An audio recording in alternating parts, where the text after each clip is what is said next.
guys, and welcome back to another video. In this video we'll be going through the Defender mid-prices madness, I guess you can call it, because I think the Defender line has arguably the most or the least amount of set in stone premiums. I mean, you could say that about the forward line, but the forward line, that happens every single year, and the mid-price of madness is more so I say that it compared to the forward line is because there's not as many set in stone options. Like the forward line, you have the Fab Four basically, which are just all going to be pretty much selected by most people, I think, and that's sort of just concretes your side.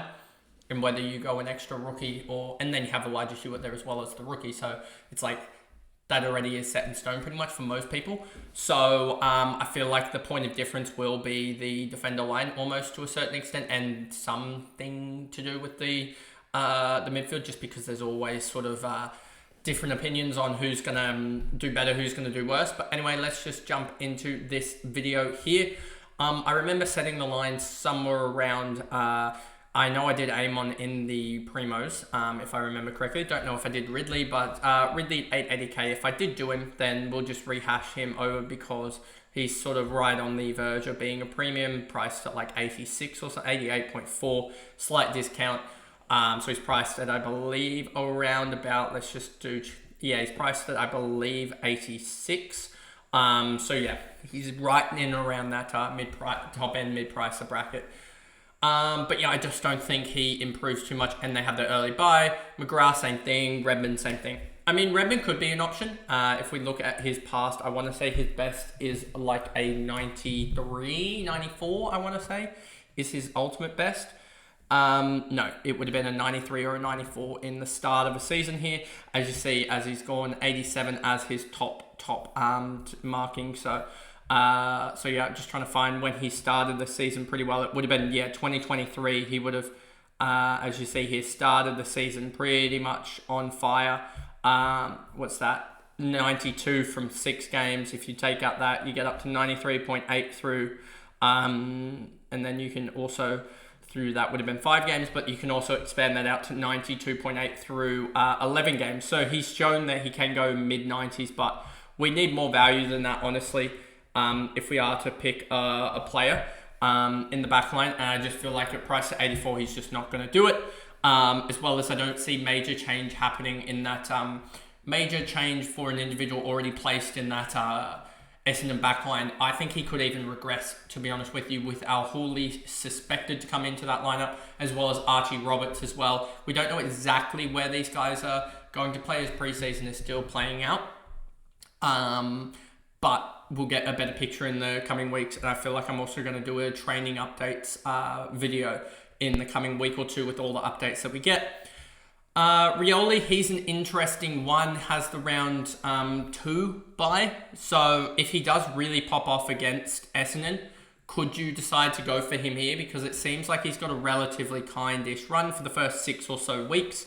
Could you, he's the type of player, even though he's had no previous, no previous real highs. I think his best is like an 88 or something, I want to say. I don't think he's gone terribly high. He's never been a top 6 guy. 83 might even be his best. Yeah, 83 is his best. He might have had a span of 88 to end off the season here if we just go through 99 for the last 6, 98 for the last 7. So he's definitely a guy that could do it. I just wonder if he can do it consistently, because he's only turned up 11 times in the back line and gone 120 twice. So it would need a substantial improvement. But he's the type of guy that you watch in opening round, because these are the types of guys that can easily go and make cash quickly, and be that sort of mid-pricer that goes off that you already get a week looking at. But he's definitely a risk, I would say. But he's a risk that could offset your Mills, Roberts, Perryman's, Kitty Coleman's actually on the round 3 bye. So yeah, he can offset all of those guys there. Hinge, no, thank you. Fisher's probably training as a forward this year. Colby McKercher's been training on ball or a little bit on the wing and half back from memory, from reading those things. So he's kind of, I feel like his versatility is going to kill him in terms of fantasy. Even though that North backline looks a really, really good role, because we know that Caleb Daniel's going to play that role. So Colby, I feel like is going to play on the wing. I feel like he can up his average genuinely to like a 90, but I just don't feel like that's valuable enough there in the backline. So that's why I'd be hesitant to go there. Blakey, no, on the early and won't see much improvement. Could even regress a little bit. Trent Rivers, a guy that I sort of tried to figure him out and what's going to happen. We already know that Petrarca is back in training from the rib injury, I'm pretty sure. Back to at least running. Clayton Oliver's had a full preseason. They've drafted Harvey Langford, who will play in the middle. They still have Viney there. So does Trent Rivers just go to that half-back role? We've done so much, I think, or at least I've done a little bit of analysis on Trent Rivers, as I can't spell his name. But we did a lot of analysis, I think, in the Melbourne review about him and how if you actually look at here, and I think I did this yesterday as well in the Supercoach realm, 90 from 9 games when he's on ball.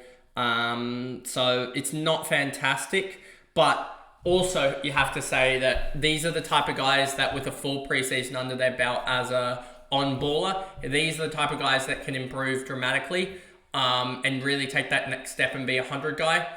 Priced at I think 82. He's certainly a wait and watch on the round 0 guys, as I feel like he's an alright fallback option, as I feel like if he plays on ball he'll average 95 or so. Which can just be a decent enough stepping stone for the first couple of weeks, and then you go and grab a Lockie Whitfield off the bye or someone like that off the bye. I've lost a no, even though he could do really well with Bolter being out for the first couple of weeks, but then again, that you're just creating a trade there. Johannesson is always injured.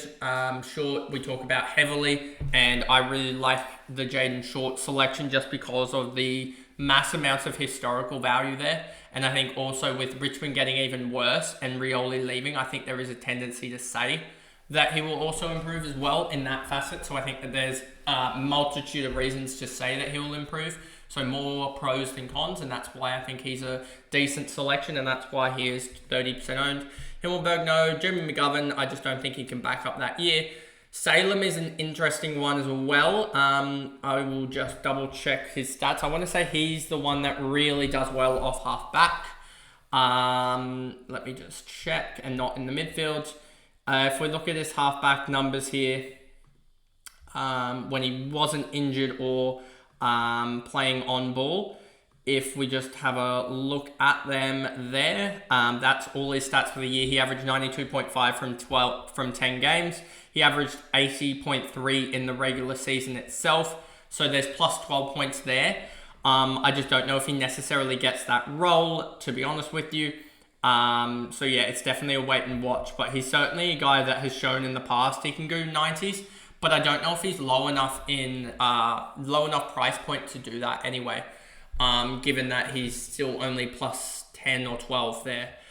Farrell now, he's an interesting one. He's one that I was hot on early enough just because of Dan Houston leaving. But then again, I'm trying to think about it and be like, would I rather someone that could be getting a role like that? Or would you rather go for someone that already has that type of role?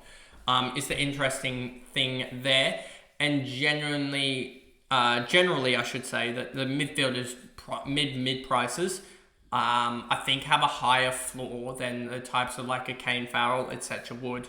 So, I just don't know if he's the one. And I feel like it's an easy flip from a Mills or a Perryman or someone like that down to a Farrell up to a Farrell after a week or two than it is to try and grab him, trying to flip him.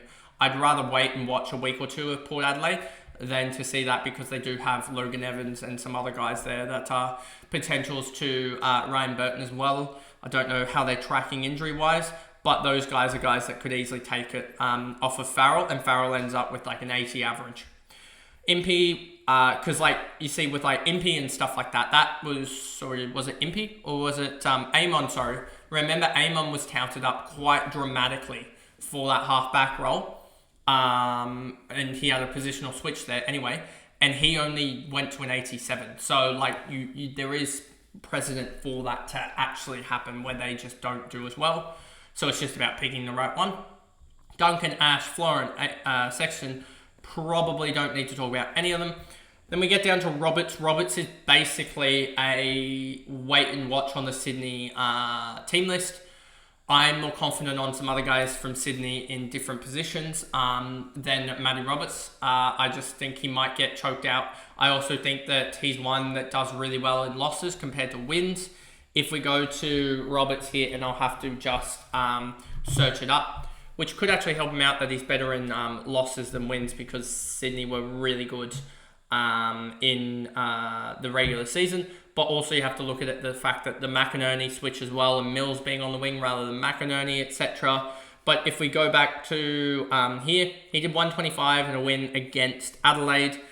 But then they beat Essendon, didn't they? They lost to Port Adelaide here. They lost to Western Bulldogs. They lost to Brisbane. They lost to St Kilda where he was subbed.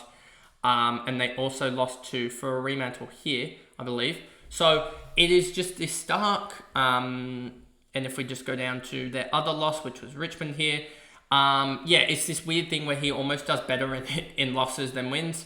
If you do remove the extra things, he is going to be priced.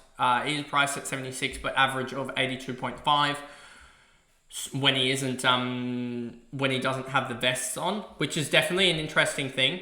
That if you take that out into consideration, that if we just go here, you'll see this. I believe. Let me just double check this is right in saying this.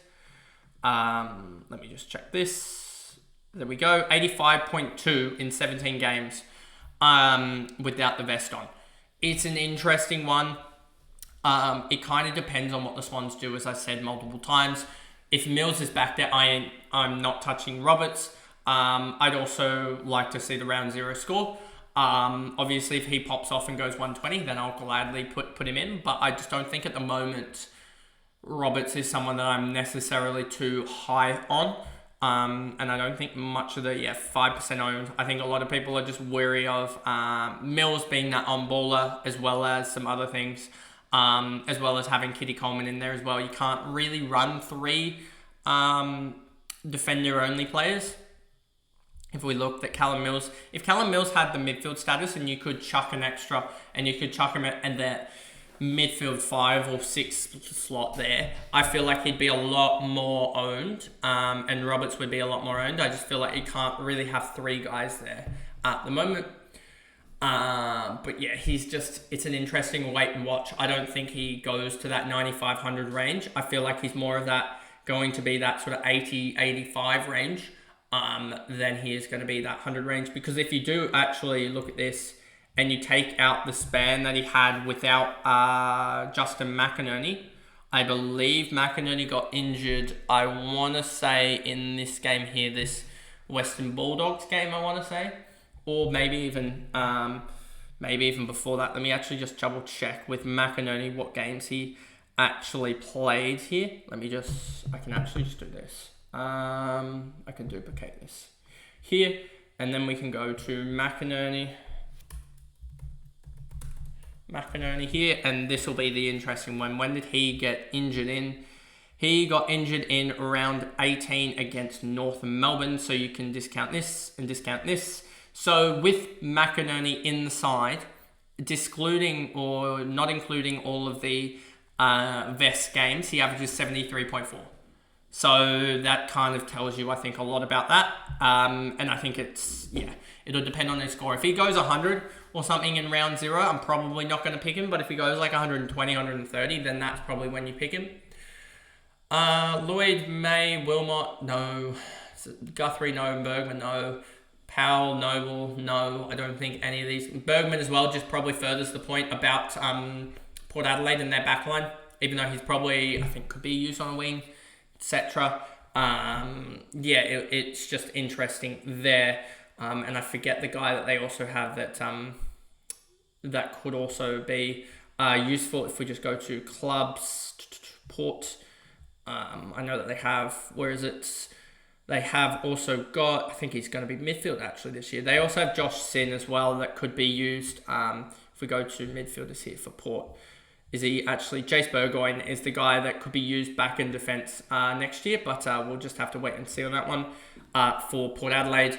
Then we get down to Callum Mills. I think this sort of goes hand in hand with Roberts. One of them's you're probably going to select 0 or 1. You're not going to select both of them. And if he gets the midfield role, that will be the easier selection long term, unless he goes and scores like a 70 from the midfield role. Because if he scores a 70 first up from the midfield, you can pretty much just waive him and wait until round 4, and he'll still be good enough to pick up then. You can wait and watch because he's not going to price rise too much after a 70. Because his break even will stay still. So that's probably the only situation where you're looking at him post buy is that if he does get the role but doesn't score well. Perryman is another guy that you can basically you can effectively flip straight from Mills to Perryman with no added cost. And yeah, he's just a guy that I think could do really well. Has the round 0 against GWS. Has the round 3 bye, which is he's pretty much the exact same as Mills in most facets, and I just feel like he is going to potentially do really, really well. We just have to wait and see how he how round 0 goes for him. As simply as that, I don't know exactly where he's going to play, but I feel like he'll have stints on ball, as that probably is one of the reasons why he left GWS. Wilkie Battle, no.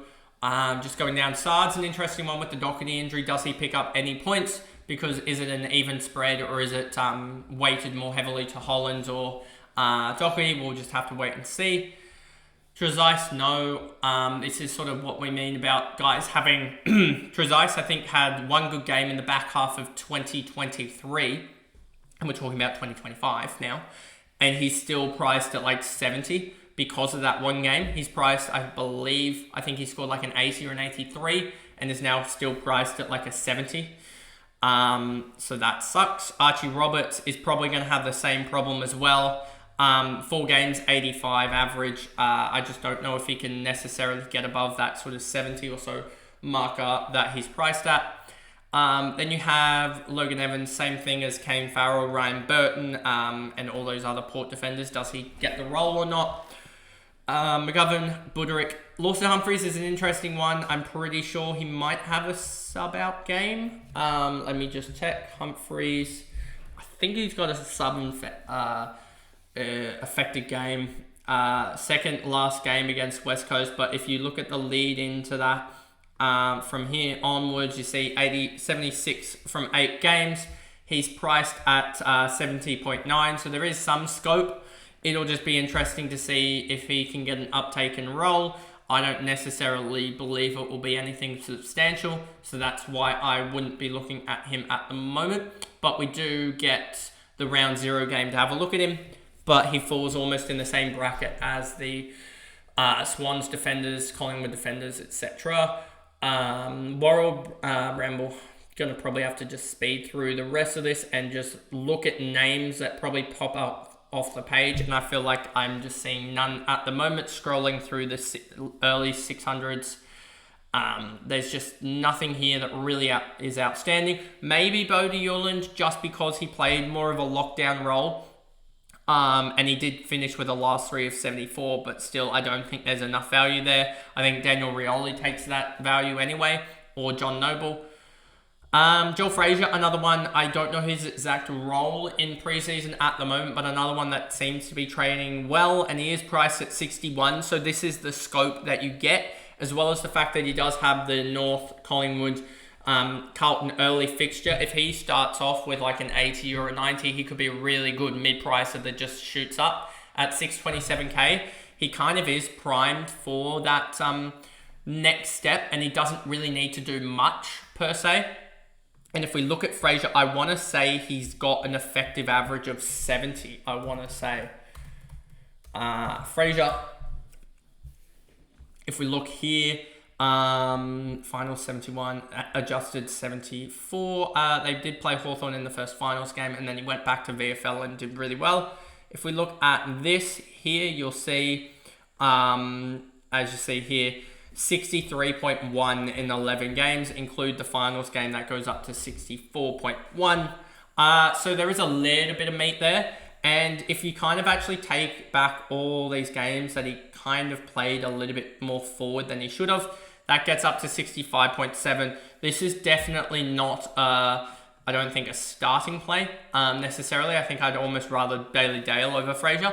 But Fraser's at that price where you could jump on after a couple of weeks, or potentially sideways a Mills or Perryman or something like that to a Fraser, and skip over the bye, etc. a little bit if he is absolutely flying at that point. And then just skipping through a little bit more, I don't see anyone else that I really necessarily like too much. Wayne Miller has had a little bit of conversation, but not terribly much. So that's just a wait and watch there. Sam De Koning, basically, I can just simply put this down to if he gets the ruck role, which it's up in the air, doesn't look likely, I would say, then you pick him over all the other guys. And looking down even further, you get down to Kitty Coleman, who, it's just round zero dependent. What role are they going to slot him into? Do they just hand him the Zane Zorko role, or do they sort of give him a different role there in the back line that's still the distributor role, but is it the main distributor role? I think at his price at basically 50 or so, 52 or so, he's going to just need to go, I think he's priced at, 50.7 for Stocker, who is 1k less expensive. So yeah, he's like 50.8 for Coleman or so. If he goes 80, that's still plus 30. That's an easy buy there. So yeah, all he needs to go is sort of 80 range. Ari Schoenmaker, another guy. I have a feeling now, I've sort of looked at a lot of the St Kilda training notes, and it sounds like Toby Travali is actually playing on the wing, which I'm surprised about, but he does have that running capacity. They do have a lot of flankers in the side, so maybe it opens up more for Schoenmaker and Wanganeen Malira, I think, a little bit. We'll have to wait and see, obviously. But I feel like Schoenmaker is one that you could... he could be a guy that you just look at early in case you don't really like Kitty Coleman. And then just going down further, I don't think we start to get into all of these sort of key defenders. But Josh Sin is probably the last guy I'd like to highlight, that if he just gets the role, even just a half role at the likes of Port Adelaide, he is priced at 452k. 452k divided by the break even is, the magic number is a 44. If he does plus 30 on that and 74, that's massive value. So he's just a guy I'd look at as well. If you wanted to go cheaper on the defenders, he's definitely a guy that I see there being value if he gets to the role. And then I don't think there's anyone else that I really like the look of too much. A lot of injuries here that you'll see pop up, I guess, pop up post-injury, I guess, and be a little bit more value. But it's just hard to really tell at the moment. And there also is, as you can see, for those on YouTube, a lot of key defenders. Hardman, someone that I've been high on in case he gets the role. And then I'd say probably the last guy, we're getting into sort of rookie territory, I guess, at that point. So, I'll leave that for the rookie wrap or rookie roulette that we'll do after all of the primos and mid-pricer videos are done. But anyway, that is the video they're doing, the Mid-Pricer Madness Defender Edition. If you guys did enjoy that, remember to like and subscribe. Turn the notification bell if you're watching on YouTube. If you're listening on Spotify, give me a follow and a rating over there. And I'll see you guys back tomorrow for the Primo midfielders. It's probably, I would say almost Primo's about 900k in the midfield line, almost. So yeah, I would say that is the line that we'll run with. It's sort of around that sort of 85 to 90 marker. That is sort of the midfielders sort of Primo status line. So we'll do that as well. Then you'll have the mid-prices the day after. But anyway, I'll see you guys for those videos soon. Bye, guys.